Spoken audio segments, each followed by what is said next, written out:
Mob TV greeter, where is she? Hello, come say hello. Hi! Say Happy New Year. Happy New Year! You gotta be in frame. Happy New Year! Alright, excellent. So, that's funny, Mom. Your mom tried to ban you.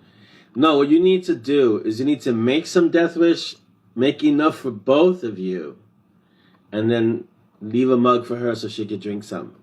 And then she won't ban you. What she'll say, she won't try to ban you. She'll say, hey, you need to order more for both of us. That's cold, Darren. Yeah. 31 Celsius is what? 32. No, what's 31 Celsius? 31 Celsius is super hot summer. It's summer. It's hot where you are, Jeanette. Degrees. Yeah, 31 Celsius is what, 70 Fahrenheit? It's like That's comfortable. That's comfortable, like Jeanette. 100. Ooh, that's really hot. Wow, 31 Celsius, yeah. It's 34 Celsius. It's 34 Fahrenheit here. So, yeah. They should just, you know what, let's get rid of this whole Fahrenheit Celsius thing and pick one. Really. Oh, she can't drink that, Malcolm. She has a heart problem.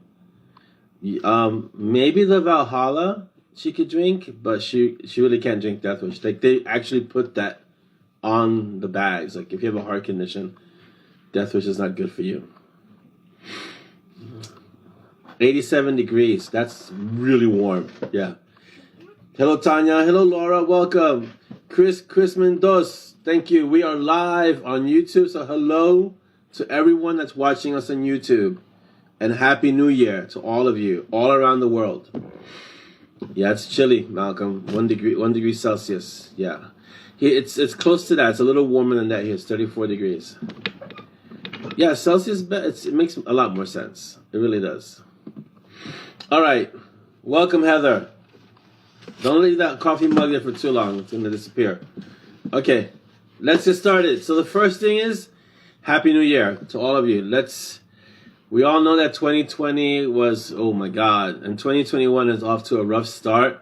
But as I said in a really short, in our Zen moment, grit is an important thing. So grit is that, I have it up on my wall, so let me see what it says. This is the extra something that separates the most successful people from the rest. It's the passion, perseverance, and stamina that we must channel in order to stick with our dreams until they become a reality. That's grit. We're going to need a lot of that in 2021. So let's just make it a point to build that up, because 2021 looks like it's going to be a rough year. Hopefully not as bad as 2020, but it's going to be a rough year. Hey, Mark. Good morning. Welcome. Yeah, 28 years in Africa is a heat. Yeah, that's hot. Afternoon, Tanya. Welcome and Happy New Year. So let's shout outs to the tribe, the whole tribe. And so some of them are in virtual school over there. Some of them are spread out all over the place. So shout out to my tribe, to my sister Lisa, who's at work right now. So she can't really, I don't think she can be here today. To everyone that's in the tribe. To everyone in YouTube, hello, Happy New Year. It's great to have you here with us. So thank you. And yes, Jeanette, grit and kindness. It's a balance, right? You got to have both. Everyone on YouTube, thank you. Keep supporting us. And if you're on YouTube, like, subscribe, share, click on that like button, click on the subscribe, hit the little bell, the notification, so you can always know when our Mob TV Cafe Clutches shows are coming on. Please do that. It's free. Doesn't cost you anything. Just go. On Instagram, I'm posting more on Instagram, so go follow us on Instagram. We're at Bitten Peaches, and you can find quotes, snips, covers, pictures from the books, Monty Strong, different kind of images that amazing artists have done for us. So go follow us on Instagram at Bitten Peaches. Hello, Dan. Wow, it's snowing. Hello, Audrey. Amazing. Hello, John. Oh, yeah, we're going to get to that, John. Thanks. Yeah, I won't forget. Let's see. ZAZZLE. There's been amazing stuff on ZAZZLE, so get your swag on. It's the new year. Get some new swag. So go to ZAZZLE. The link is, Dolly will put up the link, but the link is in our Mob page. So if you can't see, maybe you can't see it on the Mob page. It's usually on the side there somewhere. I know FB has changed its whole UI interface. So But the link is there, and I think Dolly will put it up again just in case you missed it. Go find us on ZAZZLE and go get your swag. People have been getting some awesome swag. Janae got an awesome mask. Even I hadn't seen that mask. I'm going to get that mask. It looks so awesome. It's the Mages of Badassery mask. It looks great. I'm going to get me one of those. We have, so working off of what John just told us, we have Patreon. So again, I want to thank Carl Skull, he was the one who said, listen, you need to get a Patreon. And I'm like, what is a Patreon? Why would I need a Patreon? And so he says, it's good. Now I'd like to be able to support you even more. So I took Carl's idea. I said, wow, this is a great idea. And I gave it to Dolly. And she said, I got this. And so she ran with the Patreon stuff, and she set it up, and she went to the website, and she got it all going. And now we have Patreon. So that is awesome. So I'm just going to read our patrons real quick. And I don't know if we're going to be able to do this as this list keeps growing. We're going to have to do every new person. Well, maybe we could do like every new month. Yeah. All right. So for January 2021, we already have, 18 people? Mm-hmm. 18 people as patrons. So here we go. I want to say thank you to Jacob Anderson, Kat Inglis. If I mangle your name, I really, really apologize. Kat Inglis, Dan, the awesome Fong, Gail, Ketchum Herman, Chad Bowden, Kimberly Currington, Ralph Kroll, Sarah Branson, Alicia Harper, Wicked Bird, in case someone's anonymous, Ingrid Shivjen, I want to say. I know it's one of the Icelandic names. Carrie O'Leary, Krista Fox, Tammy Coles, Carl Skull, who was the originator of the idea for us, Jim McGuire, John Falver, and Joe Dungy. Is it Dungy or Dungy, Joe? I never found out which one that was. Thank you all for being patrons, and we really, really appreciate it. And it's amazing. I didn't expect that kind of response. It's incredible. Thank you so much. And Dolly addressed this in the mob. Don't feel like this is obligatory, like you have to do this. This is for those of you that want to support us in a different way as well. So even if you don't, everything else stays the same. So it's pretty awesome. So thank you. I really appreciate it. Dolly really appreciates it because this is her. She's taken this on and she's made it awesome. So Dolly definitely does rock. Yes. So. Oh, yes. Please, oh yeah. When you get stuff from ZAZZLE, use the referral link that's in the mob. It's in the mob group. Mm-hmm. It's in the mob group. And did you put it in here? Maybe you want to put it in. So Dolly just put it in. Use that referral link, okay? It's much easier for us to keep track of. So please use a referral link. All right, let's continue. If you're part of the email group, you notice that we sent out an email on Tuesday the 5th. So I'm going to be doing that regularly. I'm going to start using the newsletter more. So if you're not part of the newsletter, and I don't think this applies to anyone that's here because most of the people who go to the Mob TV are in the newsletter, but if you're not in the newsletter, go to OrlandoASanchez.com and please sign up. Just put your email in, sign up, and become part of the newsletter there. That group is called the Creative Warriors. So please sign up to that newsletter, and you'll get, you'll know when the books come out, when they're released. Even if you're not in the mob, you'll find out, things like that. So there's a lot of stuff that's going to be particular to the newsletter. So please sign up there. Don't forget, follow me on BookBub. I know a lot of you already do, but BookBub has this system where the more followers you have, the more things they offer you. So follow me on BookBub. I'm there as Orlando A. Sanchez. You can follow me there too, please. I'd appreciate it. Thanks, Chris. Yeah, that newsletter, I'm working on it, and I might be switching email providers. We'll see, but I wanted to have something that kind of works where I can start doing it regularly. Yeah. Hello, Rhiannon. Welcome. Oh, so you might have heard of this service called Binge Books, which is new. It's a service for authors to promote their books.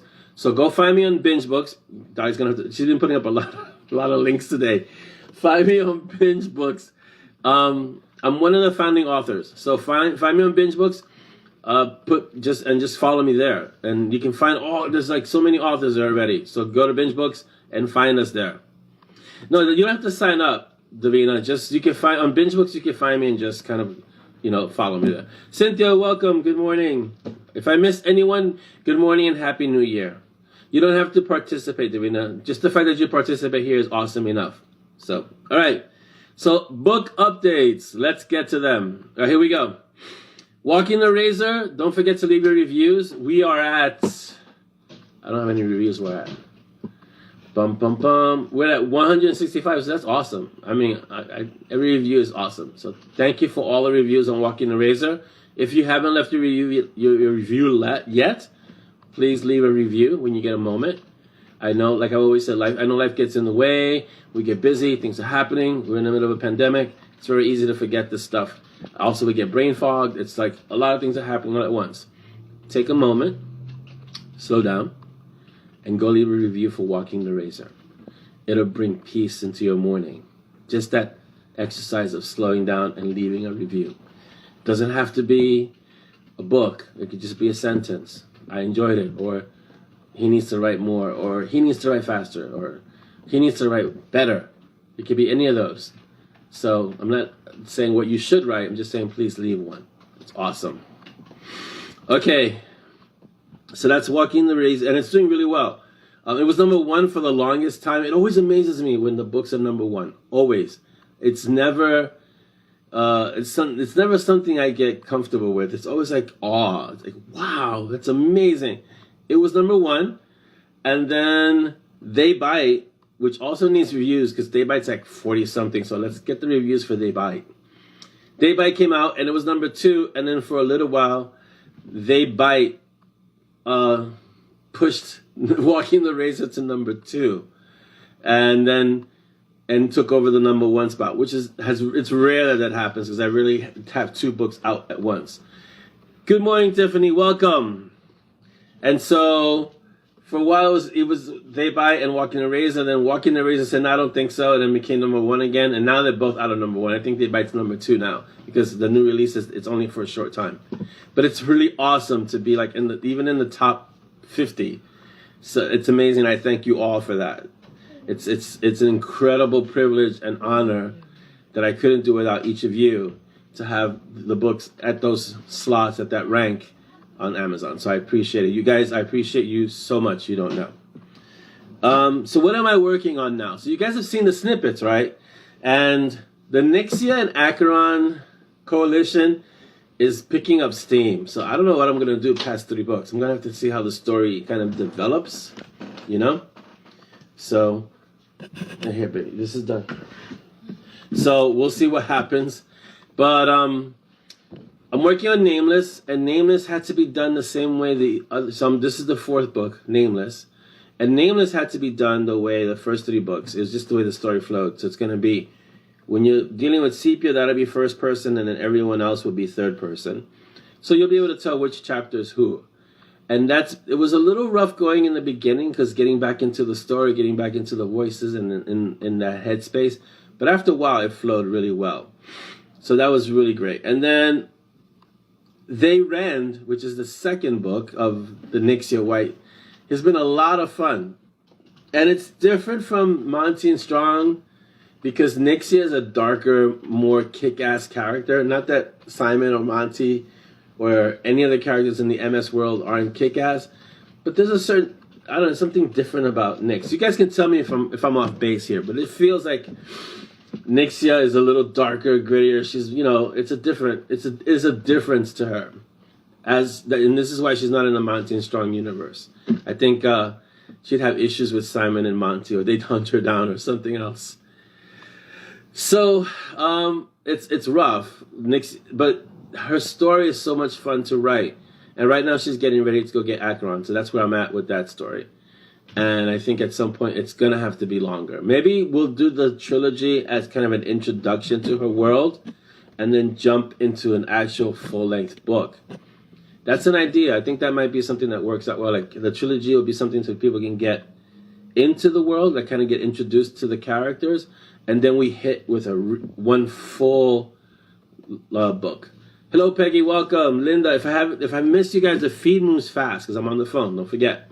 So, Linda, hello. Peggy, hello. Anyone that I've missed, hello, and Happy New Year. So, that leaves Requiem, which has been a blast. I don't know what to say. Every time I write Monty Strong, the story just flows. So I start my day with Nameless because that's the one that takes kind of like the most work to get into the gear for. So I'll do Nameless. Then I'll do They Rend because I get side-eye if I don't write They Rend. Side-eye. Like the Nixia White Coalition is close. And so, hello Elizabeth. So I gotta do They Rend. And then I leave Requiem for the last project of the day. And it's just ease. Writing Simon and Monty and Peaches and that whole world is just ease. It's like putting on like your favorite sweater. I've always said it's like putting on your favorite sweater. So jumping into Requiem, Simon is in the lobby of Haven. He still hasn't left the lobby of Haven because things have gone sideways so fast. And he's just walked in and things are going sideways. But it's going to be a lot of fun. And he's eventually going to get to Monty's room. And then he's going to have to deal with Roxanne before he gets there. And then he's going to get to Monty's room. And that's when the whole story starts to happening about what do some people want Simon for in this book. And will Monty join him? Of course Monty will join him, but you know. Okay, let's see. What does Cynthia say? It took me a bit, but I finally figured out what the shirt. Oh, the shirt says anti-fragile. This is the shirt I wear. I get these shirts from Kabuki Strength, which is a online place, but they also do like strength work. And this is the shirt that I wear when I train because I am anti-fragile. So there you go. Let's see. Feet too fast, Dolly.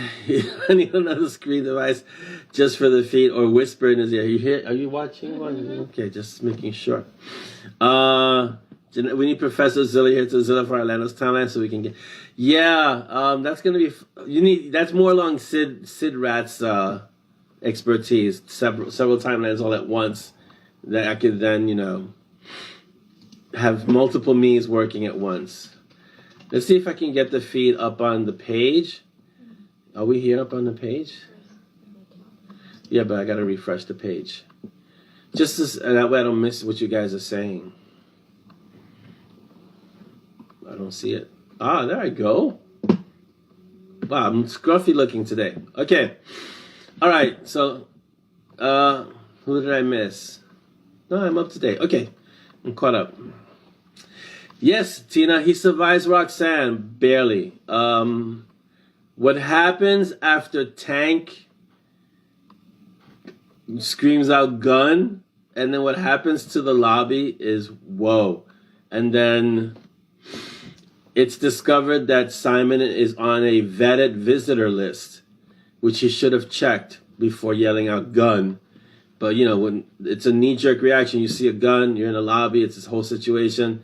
Simon had just finished spending a minute or so singing, so he already looks a little crazy. Then he's got this huge hellhound, which looks a little off-putting. Yeah, it's gonna be hard to say, well, I should have checked the list when all those things start happening. Craig El Dragon, welcome. Happy New Year, Craig. So, yeah, Roxanne. So what happened? Okay, so I'll give you a little bit of what happens after. I'm not gonna tell you what happens to the lobby, but I'm gonna tell you how Roxanne finds Simon. So Simon gets launched across the lobby into a wall, and he falls behind some debris that used to be a desk, like one of the front desks, right? So that's how much damage is happening, right? Then more mages come into the lobby because, it's like a lockdown situation. Once the lockdown is lifted, Roxanne comes into the lobby, and then, Peaches always likes to he was always asking for the meat, so he walks over to where Roxanne is, and Roxanne knows that wherever Peaches is, Simon can't be too far behind. So she pets Peaches, which, amazes everyone around because she gets to keep her hand.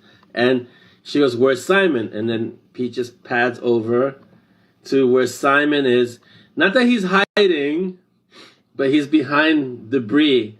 And just and so Peaches leads Roxanne right to Simon, and then the conversation begins. The conversation begins. So it should be fun. So that's where I'm kind of around there, but I won't tell you the destruction that ensued before that. So yes, he is a great, and that he figures if he leads Roxanne to Peaches, how could she not make sausage for him? You know, how could she not? So Peaches is a smart help up. So Darren, no, he's not still singing Roxanne. That's done. He wouldn't be caught doing that while she's there in the midst of that destruction, because then the destruction would just continue with him. So all right, so let's continue. All right, so I haven't really done this, right? 3 projects at once? No, this is my first time working on 3 projects at once. So I'm trying to really pace it out so my brain doesn't melt. So I'm working the schedule. I'm still trying to get the schedule down. I was telling Dolly yesterday I need to revamp my schedule a bit, because it's also taking into consideration that the kids, one of the Valkyries is hybrid. So there are days that I'm going to have to do school runs, and so I have to work my schedule so I'm not kind of rushing when I'm writing. I don't want to do that, rush and write. I don't think I'll be taking on doing 3 projects like that again. 2 projects maybe, but I could do maybe 2 projects and a novella. We'll see if we can do. We'll see how it turns out. You mean two Nixia? No, I don't mean 2 Nixias. I mean like 2 novels, like there's always a Monty Strong, another book, and then maybe a Nixia White. We'll see. So yeah. So that's basically where I'm at right now, dealing with 3 projects. It's interesting because they're so different that I can switch between the worlds easily, and that helps too. So, yeah, I'm not going to give away any spoilers, Craig. No spoilers. I'm just leading you guys on to where the next part goes. Let's see. Audiobooks. For those of you that love audiobooks, and I love our audiobooks because they're narrated by Kevin T. Collins. The audiobook for Hell Hath No Fury is out. It's what was it, recently? Yesterday, right? Mm-hmm. Yesterday, just dropped yesterday. So go get your audiobooks if you like audiobooks. Number 9, which is Reaping Wind, if I'm not mistaken, right? Reaping Wind should be out this month, I believe. The audiobook for Reaping Wind. I really like listening to the audiobooks. I don't make as much time as I want to, but the audiobook, it's almost like jumping into a movie. The way Kevin narrates the story, and I'm the one who wrote the story, and I get riveted. Like I'm listening, like wow, that's incredible. It's like he just has this way of narrating it that's amazing. So Dolly's putting up the link for Audible. Dolly's going to be like the link master today. So she put up the link for the Hell Hath No Fury, the Audible for the number 8. So we're catching up to what's it, number 13? I don't know if I can write faster than Kevin can narrate. Jeez.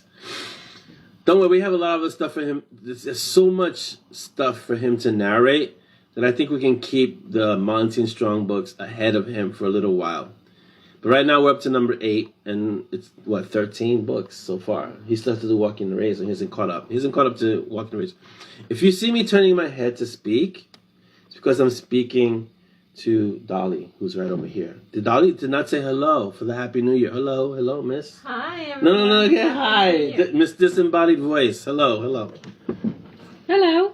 Happy New Year, everyone. There you go. Let's see, what's Davina saying? Who else thinks the next is totally masterminded by Victoria? Even if someone else thinks it was them. That's Victoria's pretty awesome. I like Victoria. She's you know who Victoria reminds me of? But she has a little bit more bite to her. If you enjoy Bond, she reminds me of M, but when she was played by Judi Dench. So she's that kind of character where like there's so much going on, and she's not gonna let you know what happens behind the scenes, and she has no compunction about manipulating things to be the way they need to be. So Judi Dench, or shall we say Dame Judi Dench, played that role so well. She was the first female M, and when I think of Victoria, I think of that kind of character, like in that kind of role. So Victoria is awesome, and she's also powerful. So we'll see what happens later with Victoria, because Nyx has a real, a bone to pick with Victoria. But we'll see. We'll see where it goes. Everyone's saying Happy New Year to Dolly, so yeah. Yes, Jeanette, it's true. You can see a lot of it. Well, we'll say see figuratively, right? But you can see a lot of Simon's growth when you can listen to him in the story. You know, it's interesting. You can see that. You can kind of see that trajectory, that arc happening. And it's even more now after what happened in Walking the Razor. In Requiem, it's interesting when I write Simon, it's like he's transformed. So it's really interesting to see how the characters grow as you write them. Yes, Jeanette, Judi Dench as M was incredible. She was the best for me. She was the best M in the whole Bond franchise. So I liked the way she imagined the character and how she portrayed the character, and Victoria is very much like that character. Malcolm. So Judi Dench to play Victoria in the movie franchise. Well, yes, if we can get Judi Dench, that would be a coup. If we can get Judi Dench to play Victoria. So, yeah, good luck with that one. That's going to be hard to do. And by the time we get the movie franchise, we have to make sure that Judi Dench is still around. All right, so Chris asked a question that we don't want to lose in the feed. With Sepia and such a long break, did you already know where the story was going? Has coming back to it after Emin has blown up so big completely changed up? No, I always knew where... So the question that Dan is asking is, with such a long break between Sepia, because it was like, what, 4 years? 4 years. 4 years and a sigh. 4 years like, psst, yeah. So it's been such a long break. Did I lose the where the story was going? And no, like I've described in the past, like each story has its own room in the Mind Palace. That's the crazy place, the Escher Palace in my head, right? Also, I've taken notes, so I knew where the story was supposed to go. It just took a while to get back into writing third person. That was more than the story itself. Getting to write where, instead of Sepia, well, Sepia's first person, but other things that were happening in third person. So that was more of an adjustment than the actual where's the story going. I know where the story's going. It's going to be awesome, but, you know. The Sepia stories are a little slower, because they cut from scene to scene and character to character, so they take a while. It's not that crazy pace of Monty and Strong. It's a little bit, it's crazy, but it's a little bit more reserved. Let's see. Yeah, my Mind Palace. Yeah, but Mind Palace is like an Escher painting, so the stairs go up and down. And what movie did we see where that was? The Night at the Museum has that, where they jump into an Escher painting. That was awesome. That was awesome. What movie? The Night at the Museum, which one? The Smithsonian? No, the last one.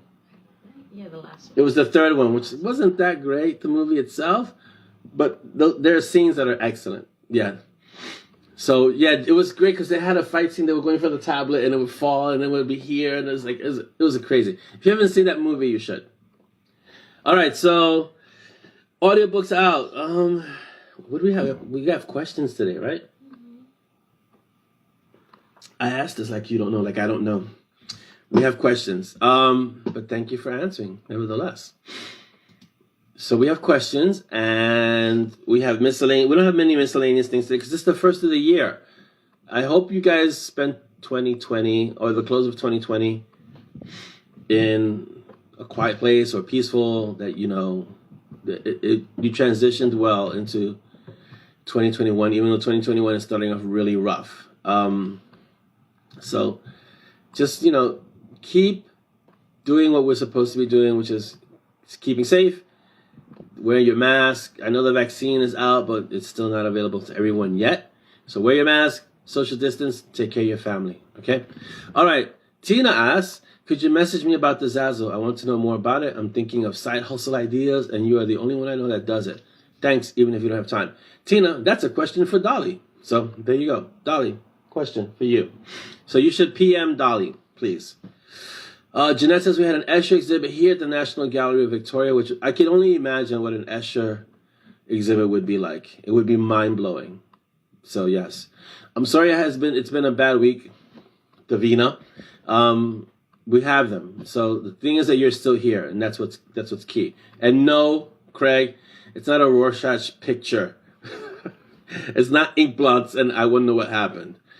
So you know, Davina, if you do have bad weeks, the mob is not just here for just to, you know, chat. You can also find someone, speak to one of the mods, and you know, just you can let them know you've had a bad week. We're here to listen. The mob is a family, so there are going to be days, weeks, months, sometimes years that are bad, and that's why we're here. We're here to listen, and if you need to rant, we're here to listen to the rant too. Yes, Tina, you were talking to Dolly. Awesome. Yeah, I know. I figured you were, but she can definitely point you in that direction. And if any of you want to start a Patreon page, you should speak to her too. She did an amazing job with the Patreon page, so she's the one. And if you have techno questions and you're watching us on YouTube, that's brought to you by Chris Mendoza. I know he doesn't like to be blown up, but we couldn't do all the technical stuff without the technomancy of Chris and Dolly. So Chris Mendoza makes what you're seeing possible. So I always make it a point to let you guys know where the things are happening and by whom, because that's what we do in the mob, right? So that all that amazing stuff you see on YouTube that's happening right now live as I'm saying this is because of Chris Chrisman. So, and I know he likes to be the puppet master behind the scenes, but we got to acknowledge those who make the amazing stuff amazing. A worldwide filk ring. I don't know what a filk ring is. We rung in the new year. Okay. Maybe you can explain what a filk ring is, Jen. I'm always willing to learn new stuff. It's awesome because it always ends up in a story somewhere. Yes, Chris is a real techno man. So you might have heard them in the book, but Chris does it real life. Let's see. What else have we got? I guess we should do the questions, right? We can do questions. It's early. I always say it's early, and then when I turn around, we don't have time. So it's the craziest thing. Oh, songs of fandom. Cool. That is awesome, Jen. You definitely have a real talent for that. So yes. So that is amazing. Let's see. This is at least when Ayrton gets to school. Class is vulnerable because, oh yes, and stuff got bad last time. School shut. Wow. So that's great. It's only 5 kids. That's a nice size for Ayrton because of everything. So that's great. 5 kids is like just the right size. Oh, Weird Al. Awesome. Okay. I'm a huge Weird Al fan. So Filksters are comparable to Weird Al. That's amazing. Excellent. All right. So let's address some of the questions because, hey, we can do that. And it's the new year. And why not? Let's first deal with Audrey, the question queen, because she's always, when we say questions, she's the first one to put up questions quick. All right. Audrey asks, what job did you have? This is directed to me. What job did you have that you absolutely hated? Belly. Oh my God, yes. Okay.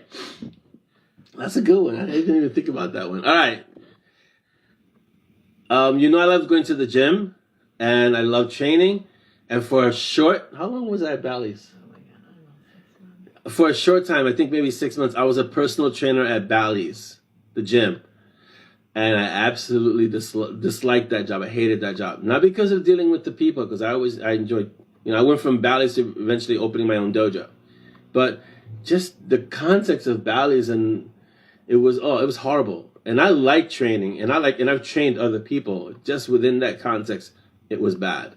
So yes, the absolute job that I hated, that I liked the least, was personal trainer at Bally's, and also because they paid crap. When they gave me a check, I was like, it costs you more to print this out than what it's worth. So yeah, it was bad. Let's see. Davina says, my questions are the kind of questions that can't be answered, like why did Hades give Peach this assignment? And you are right, I can't answer that. But that's a great question that will be answered. Let's see, about 5-10 books from now, who knows, around there. It's somewhere in that range. So yeah. All right, next question to Dolly. Audrey's question to Dolly is, what was the first concert that you went to? Dolly, I can't answer for you. I've never been to a concert, but I've been to loads of ballets and operas and one Broadway we show. didn't say Les Mis. Yeah? Yes, one Broadway show and 2 shows in London. Awesome. Hope that answers your question, Audrey. Okay. My next question is, again from Audrey, the question queen. I'm glad we started the questions early because we have a lot more questions today. Make sure that I'm not missing anything on the feed. Hello, Wilma. Hello, Sharon. Welcome. If you had to choose to be one of your characters for a day, who would you pick and why? It's a good question. My question to you is, what makes you think I'm not all my characters every day? There you go. All right. But to really answer, so that's kind of evasive, right? That was really kind of evasive. If I had to choose a character, it'd have to be a toss-up between Ezra, because Ezra's just cool and he's death. And let's see, there's so many, there are a lot of characters in all the worlds that I've created. Jeez. All right, in the Monty Strong world, I would pick Ezra. In the Spiritual Warriors world, I would pick Silk. Not Dante, Silk probably. There's so many series, but I'd say let's go with those two. Because those two characters I kind of have a lot of affinity for. Those two characters, yeah. In the Assassin's Apprentice, I'd pick Huracan. Definitely. I like Huracan. Huh? In Gideon Shepherd, I'd pick Gideon, for sure. I lean more towards his character. Any other ones? In Sepia Blue, Gan, for sure. Gan. Definitely Gan. Nixia White. I can't say without... but okay, yeah, I would pick Grin in Nixia White. The other characters that are coming that I can't reveal yet, but Grin would be the one that I would pick, because Grin is, again, kind of like that mentor character, for sure. In Blackjack, definitely Jack, for sure, Craig. Yeah, let's see, what else? What? Oh, and Damned, Decons and Magical Nulls, Elite Division. That's a tough one, because I wouldn't pick Ursula, because I can't identify that much with Ursula, even though she's a great character. That's a tough one. I have to think about Damned, but I'm sure there are characters in there that I relate to. Let's see. I think that's it. No, not that more series. There are a lot more series, but those are the ones that. Which one? Oh, Gray. In Wander, Gray. That goes without question. Gray is. If I had to pick a character, the closest character to who I am, it would have to be Gray. I think. I want to go on the record as saying Gray. Yeah. Oh, let's see. Oh, that's a good question. So Davina's asking. There's so many questions. Oof, let's see. Jeanette, let me see what Jeanette said first. There's a comment in Bulletin about Monty having a foreign energy signal. Do we know if that has been resolved yet? No, that's part of the longer setup for Monty's arc. Has to do with what's happening at Haven. So that's the quick answer, Jeanette. But it's not resolved yet, but it will be. The schism has helped reveal that more. Davina asks, do you have any characters who you don't like? Like me and she. Does she say me and she? Like me and she, who enjoy putting through difficult situations because they deserve it. Like, yeah, you can have an extra pain. Or no, I love all my characters. I think it's not a matter of if I like or I don't like. It's a matter of easy to write, hard to write. But I enjoy them all. They all have a purpose, But like I said, if I had to pick a character closest to who I am, it would be Gray. Definitely. Which I've been sprinkling Gray in. I've been wanting to get Gray back to Gray's stories, but I've been sprinkling him in like in the others. Like he was in Michigo, he was in Walking the Razor, so he's been hanging around. What is this jump up and down? Jump up and down and move all around, shake your head. Okay, I don't know. Are we doing a dance moment here, Jeanette? I'm missing that one. Oh, you're filking. Oh, okay. See ya. Oh, okay. Got it. Okay. Sorry, these things happen while I'm doing other things. So, Craig Zimmer says, hashtag villains you like. Villains that I like. I like all my villains. I've been accused of... So here's the thing that I've been accused of that I'm trying to work on, which I think I've been really good at, is that I have this great build up to the final fight, and then when the final fight happens, it goes over so quickly, and so I have to make an effort to extend the final battle, which I think I did well in Walking the Razor. That was pretty good. Yeah, I try not to do that, but I used to just like build up, big bad guy boss, kill or eliminate, end of story. So I'm trying to, Chris says Handwavia. I like that. So I'm trying to make that happen less. Yeah, I know it's probably blocking the camera. So yeah, people are gonna be like, "Whoa, what's going on?" All right, so questions. Let's move on. Malcolm asks, which ruined fallen civilization are time traveling? So which ruined or fallen civilization are time traveling Monty Strong and Peaches not responsible for? They haven't been time traveling, so it's not going to be an issue for them at any point that I know of. I'll have to check with Sid for that. The follow-up to that question is, will Sid Rat ever regret letting them know about that time travel is possible? Yes, that is a definite yes. And then Malcolm, another question from Malcolm is, what question do you hope no one ever asks you and consider it asked? Where do you get your ideas? Because no author can tell you where they get the ideas from. So I like Neil Gaiman's answer, which is he goes to the little idea shop down the lane, and he picks up his ideas like every week or something. I'm gonna have to come up with something like that.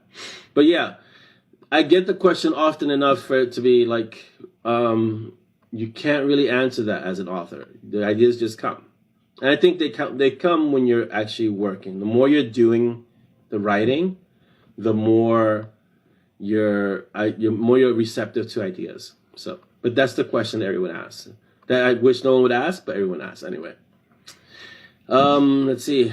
Oh, Tina asks. Tina Rose Johnson asks, in case we have another Tina. Do Monty and Simon have kids? No. They're both old enough. Yes, they are both old enough, but they don't. Do mages have trouble having kids? No. So I think that's. I know there are stories where if it's a mage or a wizard that it's hard for them to have kids. I don't subscribe or ascribe to that school of thought. So the energy of the magic doesn't stop them from procreating. So they can have kids, they just don't have any. Look at Cece, right? Cece, she's a child, but she's, oh boy, is she going to be she's going to be interesting later on, even more. I like that we have some villains in the background that are evolving. Yes, we do have some villains that are growing. And don't forget, there's some that have stepped off center stage that will be back. If I can remind you about dragons and demigods. There's a demigod in the background that kind of stepped off stage, but will be back. Like Chris says, yes, you open the doors by writing. This is why I have a mug in my hand, Chris, because the Handwavia. That's it.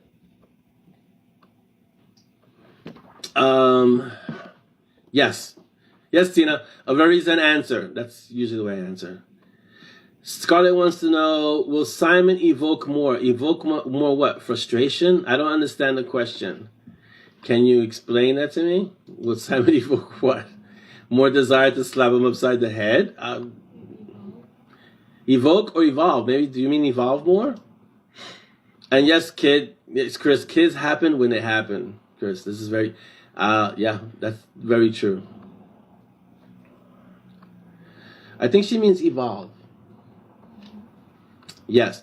Well, if it's evolve, yes, Scarlett. If you read Walking the Razor, you see that Simon kind of took on the role of Monty in a way because he had to deal with Jessica. So, evoke as a magical... Yeah, that's why I asked, because evoke can be a magical term, and that's why. That would only happen in this conversation, because evoke is a magical term. But if you read in Walking the Razor, you'll see that Simon has evolved quite a bit, and he was the catalyst for the story. And so, yes, he has evolved and he will continue to evolve and has to. There's no choice. And even more in Requiem, which is the story that I'm writing now, he's going to have to make some hard choices about what he wants to do with his life and how he wants to continue. And the risks that it entails, the choices that he has to make. So, yeah, and they're dragons, so it's going to be dicey. Yes, Sai, Shiva, Castor, there are a few, Jeanette, that are in the background.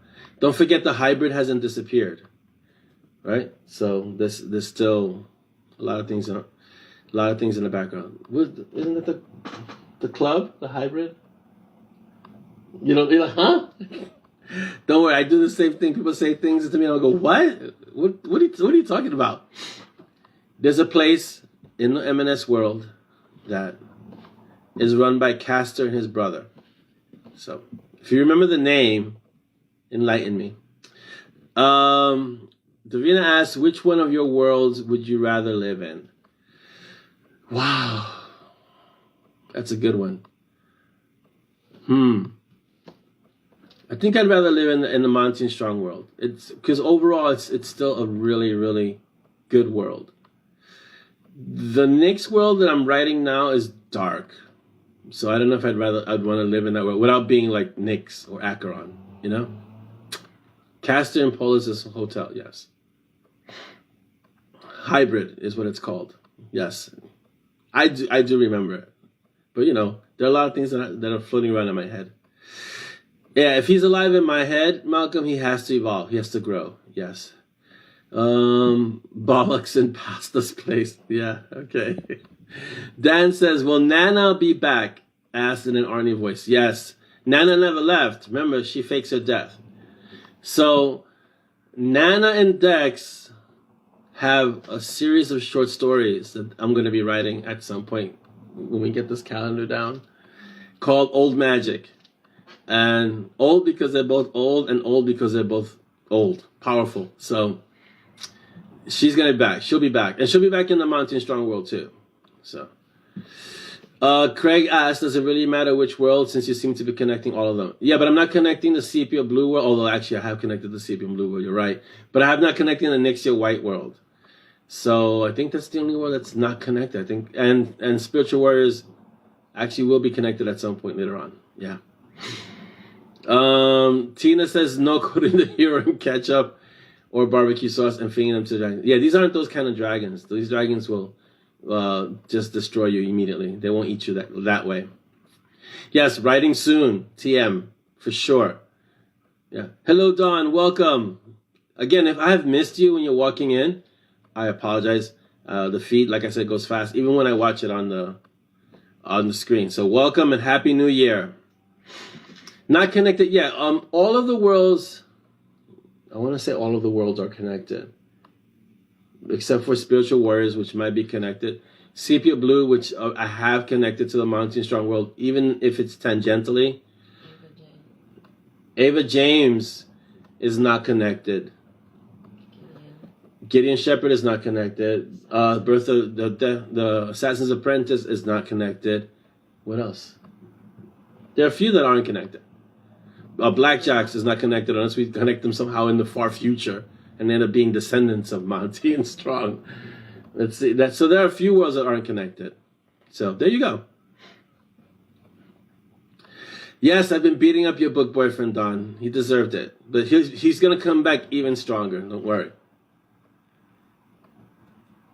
And it wasn't really beating him up. He's just going through some moments. He's going through some growing pains. That's all. So he'll be fine. He will be fine.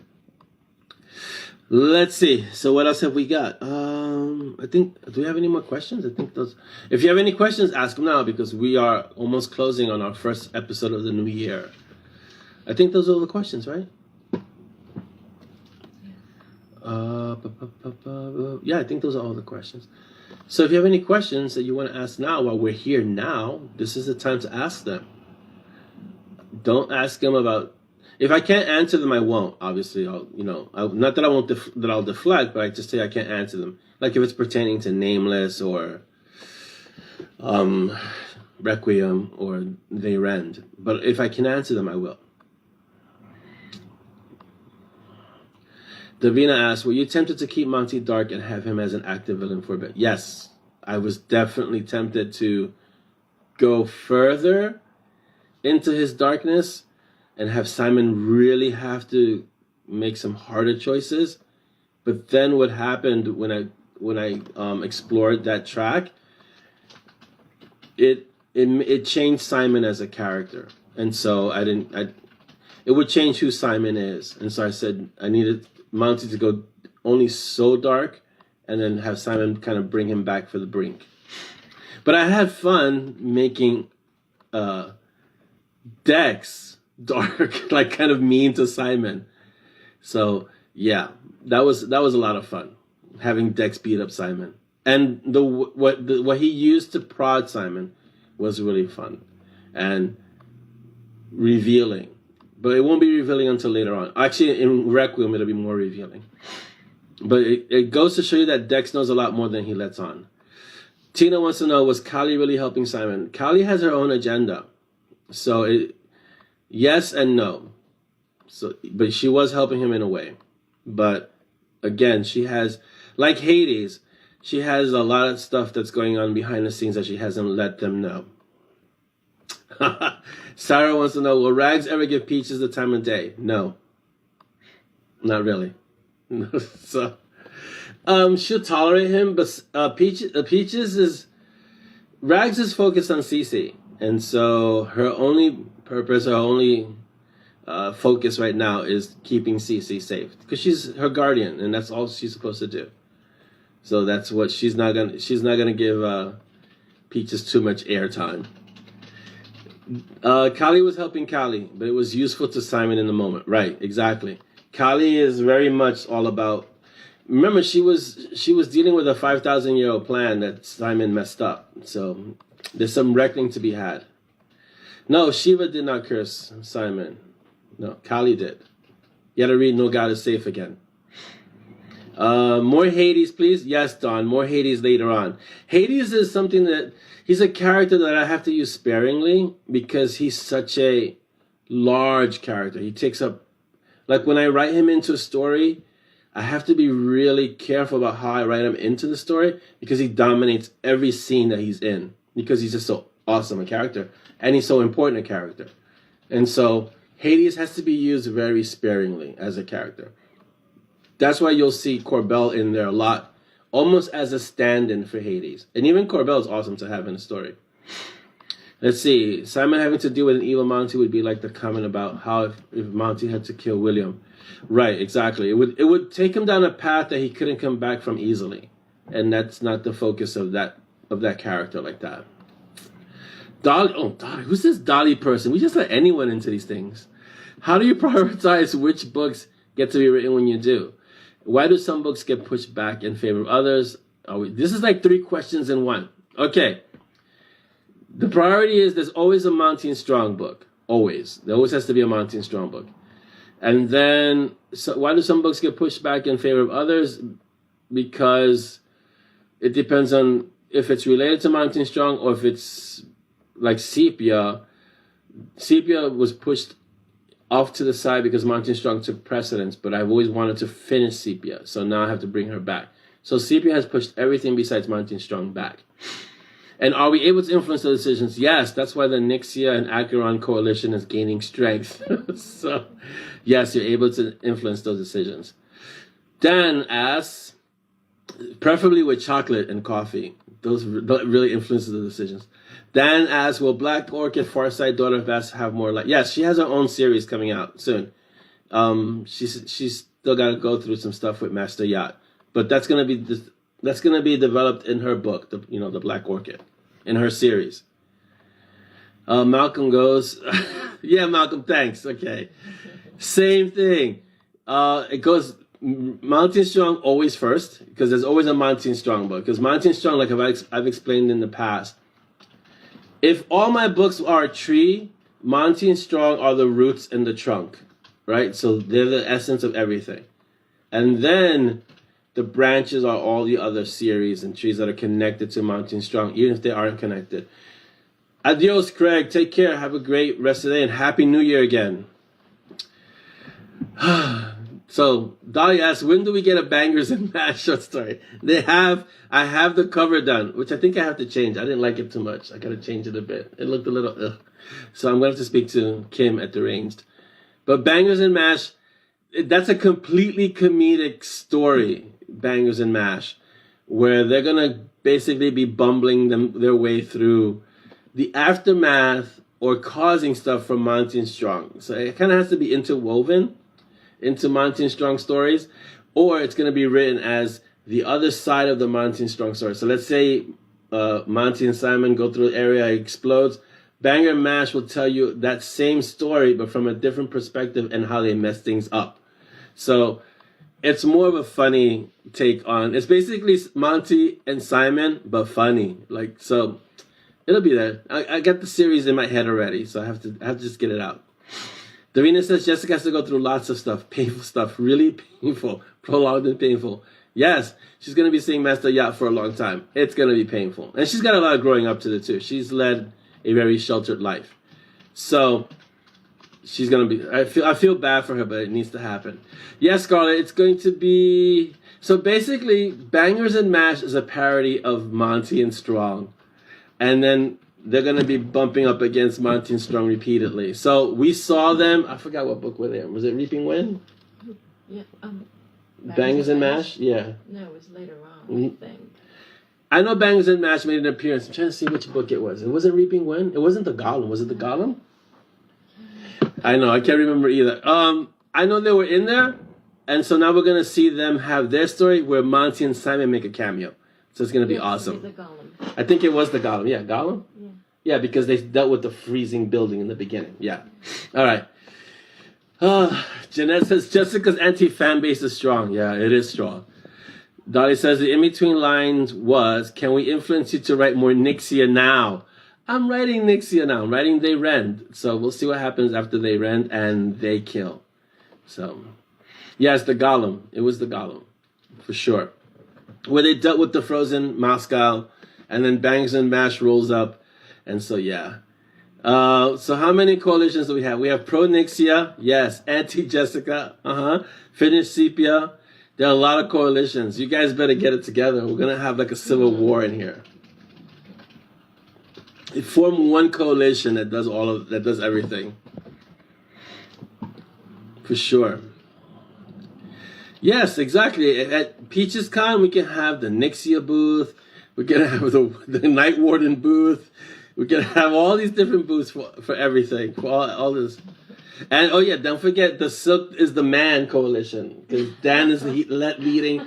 And then the Ava coalition. There's a few coalitions. I'm going to have to really learn that Shadow Clone Jutsu at this point. And so, yeah, the Soon coalition. I think that's the one.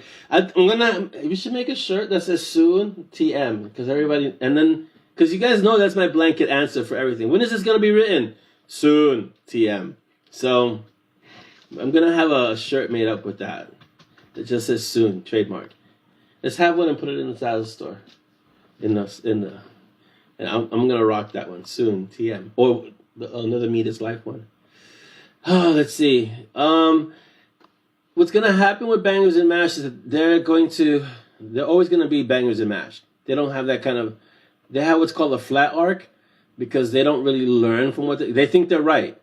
So there's no reason for them to change. But that's going to be funny. And so they have to make cameos, enough cameos where I could make them have their own story. But they do have I already have a cover for them and everything is set.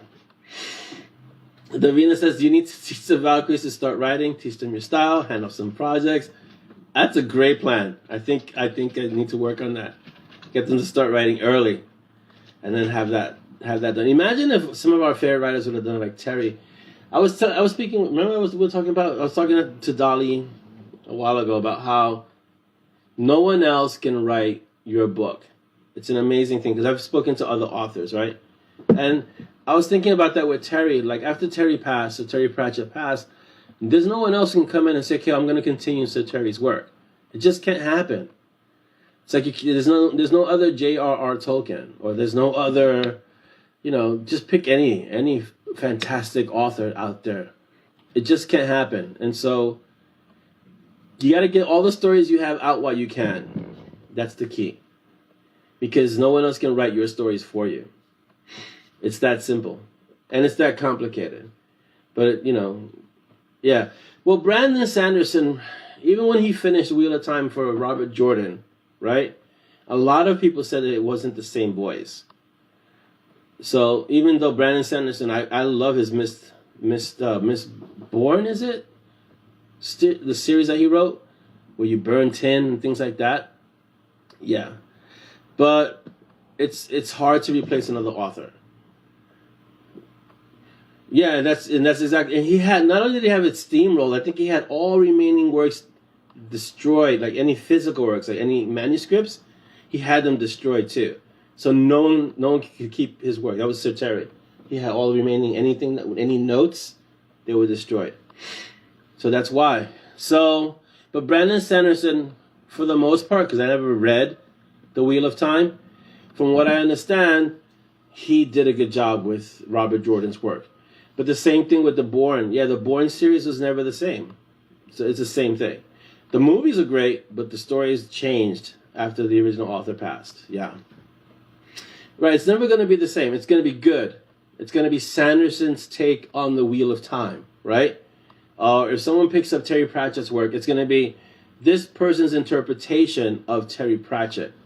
But it's not the same thing as Terry Pratchett writing. Like, there were moments when I'm reading Terry Pratchett, when I was reading, that you would stop because the brilliance that he showed was incredible. And then you'd read one line, and then you'd read it again, and then you'd go to the footnote, and it would just melt your brain even more.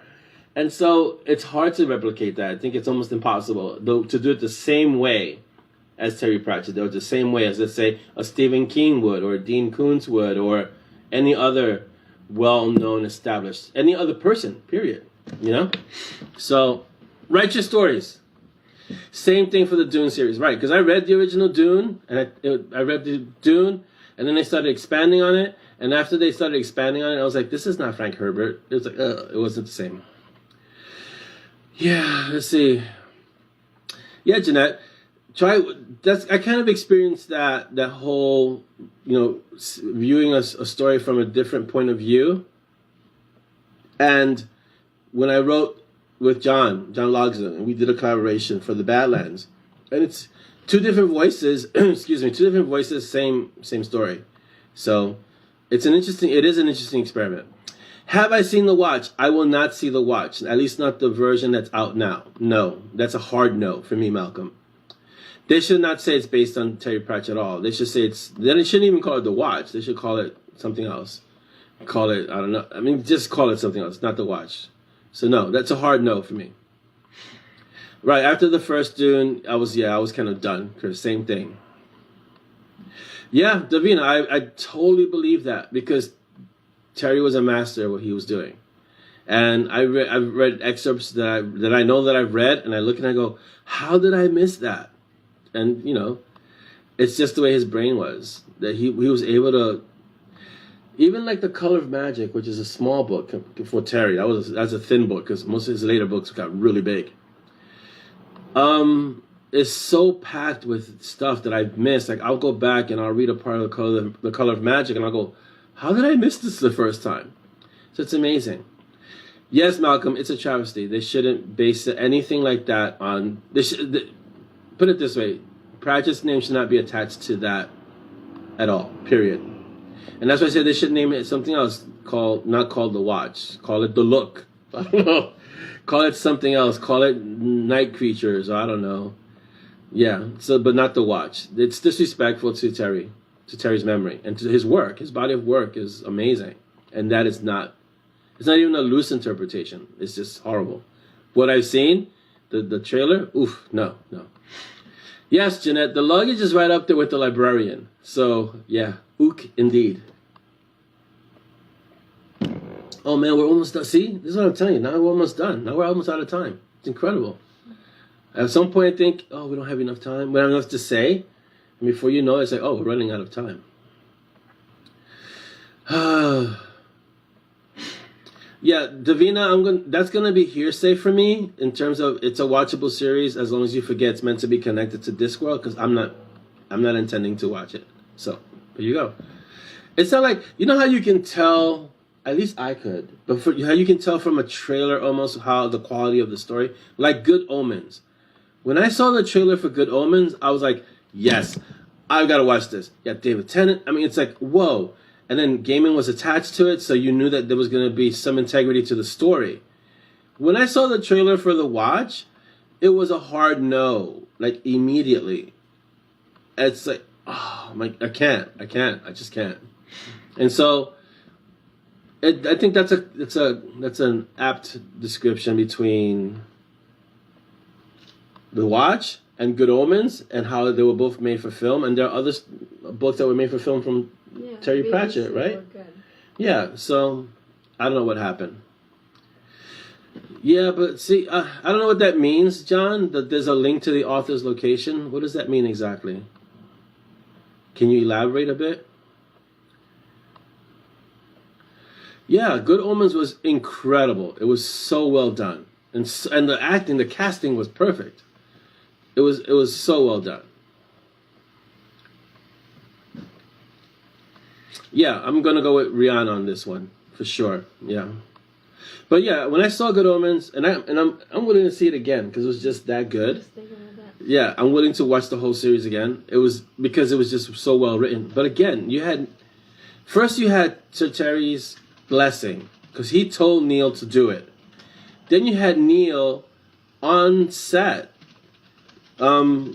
consulting as they were filming. Like he was there, and he's one of the co-authors. So there you go. So that's the difference you have between Good Omens and The Watch. Okay. At least in my, that's my opinion. Good Omens it worked. Exactly. He would not, Neil Gaiman, love him or hate him, he's very protective of his work. And he likes to keep things true to his work. And so he would not allow them to destroy Terry's memory that way. Oh, John says you have New York City, others tied to where they for me, New York City is a character in and of itself. That's why that's why all my books are set in New York City, because New York City itself is a character. And I think some other famous author said that too. It's like most writers wouldn't write in New York City because New York City is such a character that it would overpower the book. So I took that as a dare and said, I'm going to write my stories in New York City. And New York City is a character. But when you write New York City, if you don't know New York City, it comes through. Because I've seen other writers write about New York City who've never been here, and you can tell. And that's why I try to be very careful when I write about locations that I have not personally been to. Like the reason I was able to destroy London so well, Monty and Strong were able to destroy London so well, is because I went to London. And I wouldn't have written that story had I not gone to London and done Silver Cloud's Dirty Sky. Because once I was there, I was able to see the places that they destroyed. And I was able to experience it. I walked through Hyde Park. I walked along the Thames. I did all those places that you see in that story. I was actually there. So that's why that story resonated that way. And it's the same thing. Yeah, Jim Butcher was in Chicago. Same thing. Dresden in Chicago. The way Butcher describes Chicago, he knows it. Exactly, Chris. New York City is a personality unto itself. And the people that are in New York City, even though I haven't showcased them too much, but like Ramirez, Frank, the medic, the EMT guy, yeah. And how did you destroy the Far East, Malcolm wants to know. I didn't destroy the Far East, if you noticed. Japan was left pretty much intact. So, because, Michiko would have killed Simon if he destroyed more than what was already destroyed. So, there you go. I didn't destroy too much of the Far East. At least not yet. Give me time. Let's see. For me, Good Omens is everything American Gods isn't. Different style, of course, but AG is hard, long. Yes, it is. It's a different one. For me, AG is like the Nixia White of Monty Strong. Yeah.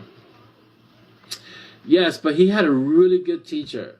Dawn is saying, but that Butcher hadn't been to Chicago when he first started writing Dresden Files. But he had a really good writing teacher, which was able to have him. She made him study Chicago, even though he didn't go there. That's why it came across so well. Audrey says, I hate it when authors mess up local things. One Cozy Mystery was set in West Virginia, but the main character is British. Yeah, I try never to do that. But when I do, I have you guys to let me know that something's wrong. That's why I have if you notice in the acknowledgements, I have a UK mob. Like Davina's part of it, Penny is part of it, Carrie is part of it. There are things in UK that I may get wrong. I run to the UK mob and say, hey, is this right? Is this wrong? Does this sound correct? Like the McVitie's. There was a whole conversation about biscuits and what are biscuits and what are cookies, and it was a whole thing. Like, I thought, it was a simple thing. It is not a simple thing in the UK. So there you go. I will say, who's popping in the background? Who was it? Oh, that was Valkyrie number 1. So, who popped in? Yes, biscuits, cookies. What is the other one? This is the whole thing. Yeah. So will Chi and Simon eventually have a come to Jesus? I don't know what a come to Jesus moment is exactly. Like, what, would they reconcile? Would they get serious about their relationship? I don't know. Yes, Davina, I have discovered that biscuits are not simple. I get it. I completely understand. See, I don't know what that means, Sarah, a come to Jesus moment. Like, yeah, maybe you want to elaborate on that. Soda versus cordial. See, there you go. See, now we're talking into whole different kinds of biscuits and their subsets and what they're used for and therefore and so on. And yeah. So we're going to wrap it up on biscuits because it's 1:45 and we should have been done 5 minutes ago, but I like hanging out with you guys so much. Oh, a serious talk? Oh, that kind of come to Jesus. They've had those moments. They can't go any further than where they've gone right now because it's just not possible. There's too many things in the way right now. So I don't know if that moment will ever happen because this is going to be so much in their life happening at all times. Like right now, Chi just cleaned house in the whole place, in the council. So she's got to deal with the fallout from that. And Simon's going to be dealing with his past. And so maybe I can speak to Sid and he can show Simon a timeline where he and Chi got together and everything was beautiful. How's that? A parallel timeline. We can do that. So I want to thank all of you here and all of you on YouTube. Hello, YouTube. And thank you for being here. Happy New Year again. Remember, guys, we're still in the middle of a pandemic. I mean, it's incredible the things that are happening. Please wear your masks. Practice your social distance. Stay safe. Stay healthy. You see, I'm going back to the gym, but when I'm in the gym, I have to wear a mask from the moment I step in to the moment that I leave. So it's important. Wear your mask. Be safe. Use judgment. Common sense. If you're not feeling well, stay away from other people. Really wear your mask. I want you all to have a great weekend. And don't forget to be uncommon. Have an awesome day, guys. Bye. Bye. Where's Zoya?